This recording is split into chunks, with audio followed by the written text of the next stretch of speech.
Welcome back to the April edition of Conversations with Archbishop Kurtz. I want to welcome Father Jeff. Thank you so much for being here and being interviewed today. Thank you, Archbishop. It's a pleasure to be with you. Yeah, Father Jeff Shooner, let me give you a little bit of a background. He's got quite a resume, and that's his current assignment. So besides Father Jeff, you being the Vicar for Priests, and I think it's been for about 5 years. That's right. And also director of the Office of Priest Personnel. But you're also pastor of two significant parishes, St. Patrick and now most recently St. Boniface. That's right. So thank you. Thank you for the way in which you have you've shown leadership and holiness and a desire really to serve. I know you were ordained a priest in 2004, and so I'm really grateful that you're here today. Thank you, Archbishop. Thank it's you. a pleasure to be with you again, and I love both of those parishes being in that role and in leadership, but I also think of it as a great honor to be able to serve my brother priests as the Vicar for Priests, and to serve and work with you. Yeah, thanks, Father Jeff. You know, in many ways, I guess one works well together. I often think that as a bishop, probably the best preparation I had was being a pastor. And so in many ways, serving as a Vicar for Priests and being a pastor at the same time, it's daunting. Right. And I know it takes an awful lot of your energy, so thank you for that. Yeah, I don't think I could do either without the other, almost. Yeah, You know, it's a good really link. good It's a good together. combination. Yeah, it is. Yeah. Well, you know, one of the things that people in the parishes know is that priests get changed.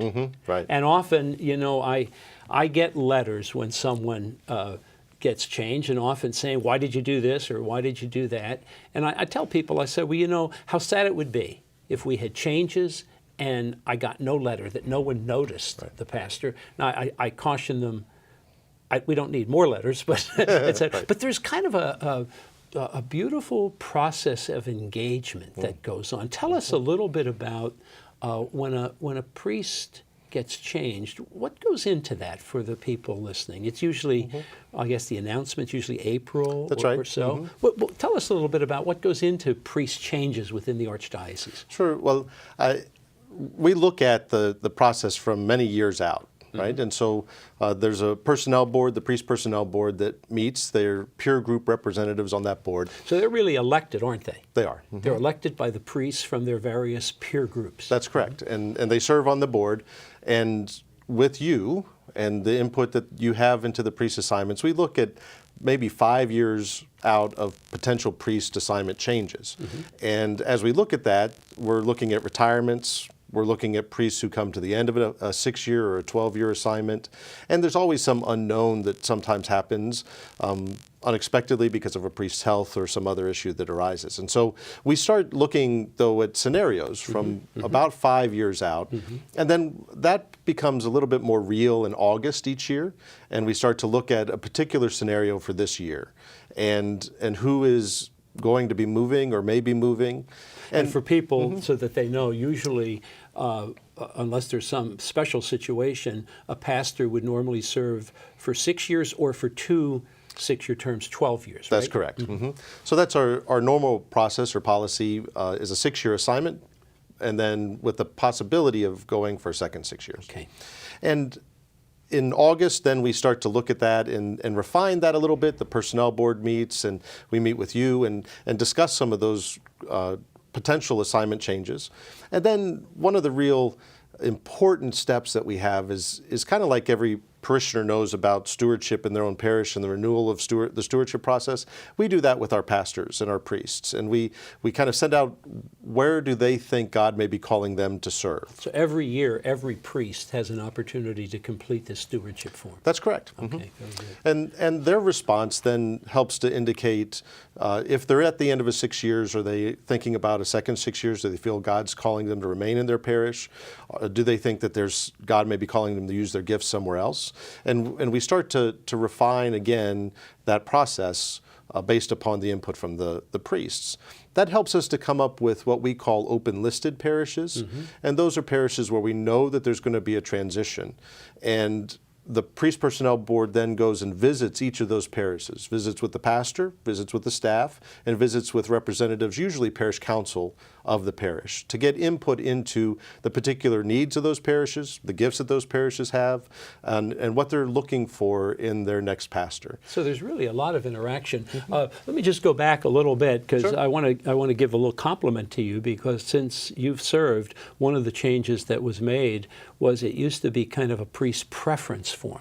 And I think that the tone changed, it deepened by saying, no, it's not just a preference, it's stewardship. How is God calling a particular priest to, what talents does he have? What are some things he could get involved in? And something else that I like is, I noticed in the form it said, if you'd like to speak directly with someone, if you want to speak with the Archbishop, or if you'd like to speak with the Vicar for priests, or someone who is your representative, on that dialogue is something that can happen. I think it's a very healthy process, and the feedback I've gotten from our priests is that they appreciate that. Yeah, it's one of the, stewardship becomes one of the values that we use in the process, is what are the gifts and talents and the needs of our particular priests, and what are the gifts and talents and needs of our particular parishes, and then how is God trying to guide us in making a recommendation for which priest should go to which parish.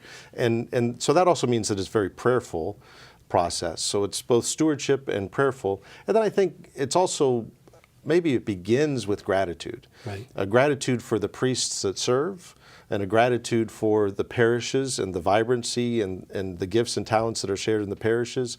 And that leads us into the prayerful examination of the stewardship questions.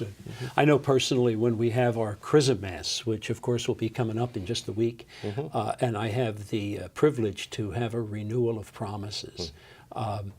That's a touching event. It's a touching for me emotionally, just to be able to receive the renewed promises. And I know, hearing from our priests, that's such a beautiful thing for them to come together, supported by the church, by the wider church in that support. So we're really blessed and fortunate to have such good priests. That's right, good priests, and all of our active priests, and also our senior priests that contribute so much. Are a massive. You know, one of the things, Father Jeff, on top of what you've just said, I know normally the age of retirement is 70, as you know, and so at 69, I'll have a sit down with each of our priests just to explore how prepared they are for retirement, and what kinds of options they have. And it's not only healthy, but I think it's a very nice thing. I learned so much. And so many of them have said how much they appreciate. Yeah, it's a good. It's really a good thing. So you have the open listings, and they usually come after you've had dialogue with the particular parishes, and then the priests then express their. That's right. So there's a desires. Sort of a refining of any of those priests that had submitted their stewardship forms earlier. They now receive all the open listings and have the opportunity to pray on those, and then to respond if they think God may be calling them to one of those particular assignments. Okay. So especially, obviously, there's a domino theory. If somebody goes to this parish, if you had open listings going down the line, we'd never have changes. Understand? But at least for that initial group, there is usually, how many parishes would be in a typical year? I think 4 to 5 is typical. We've had some where it's been as high as 9, and some that maybe have been down in the 4 level. But in that regard, it's really a commitment also for parish leadership, isn't it? For them to be engaged in that process of helping to shape the details of it. And back in January, I had the opportunity to visit in our process this year with 4 different parish councils. And it's really one of the joys of the ministry of being a vicar for priest and being on the priest personnel board, is to have that interaction and the dialogue that happens. Well, I'll tell you do it well. Well, thank you. Now, one of the things you've mentioned, the gift of retired priests, and we're really grateful for them, for the I hesitate to say active priests because they're active too, but associate pastors. We don't have a lot of time, but give me a little insight. But that's kind of new for us, isn't it? Sure, it is. We're ordaining some more priests, which is a great thing. Thank God, No, thank God. And we are having them in assignments where they, in some ways, they're learning to be priests and they're learning to be pastors. And they're serving, of course, with very generous hearts, but they're also in that process of learning. And those assignments sometimes can be one possibly to 3 years Right. for a newly ordained priest, and they may have 1 or 2 assignments as an associate before they're called on to be a pastor. So we may have had 3 or 4 or so associate pastors in the past, but now we might have 8 or 9, huh? That's correct. Which is wonderful. That's great, and it's great for people to welcome. International priests, by that I mean a priest who is coming from another part of the world and coming here to serve. I know you've been a great help with welcoming. It's been wonderful. Some of the associate pastors are also some of our international priests who are here in their first year. And so they have the opportunity to come in and to learn a little bit about the culture, and if there's any language issues, to be able to work on those some, but also to serve. I have been able to visit some of the religious communities in the home countries or some of the Yeah, you've actually archdiocese. traveled. Both to wonderful. India and to Mexico in some of our different programs. And I'm always impressed by it's almost a missionary heart, I think, that the priests have who come here, that they really want to serve. They love the people. They're here because Christ has called them to be here. And in our process, it's one of mutuality. So we're not just looking for someone to fill a slot. We're trying to develop a relationship, either with the religious community or with the home diocese, and to be able to develop that more. So it's our local church being in dialogue with the local church from which they come. That's right. That's a beautiful thing. You know, people forget that our archdiocese changes so much. We have many Latino, Filipino, people who are coming from Africa, and who need service, pastoral service, as has always been done in the past. Yeah. In many ways, the diversity that's coming to our presbyterate from international priests is reflecting more the diversity of our local church. Well, I have to say, we're really served well with your being the vicar for priests. So thank you. Thank you, for that. Archbishop. And for your service in both parishes.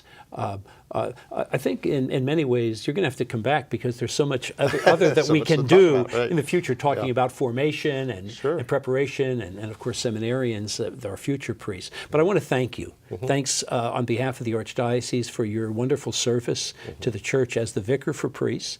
And I want to thank you who have been viewing for your presence here today. And I hope you will stay tuned now for the 3rd segment of the April edition of Conversation with Archbishop Kurtz.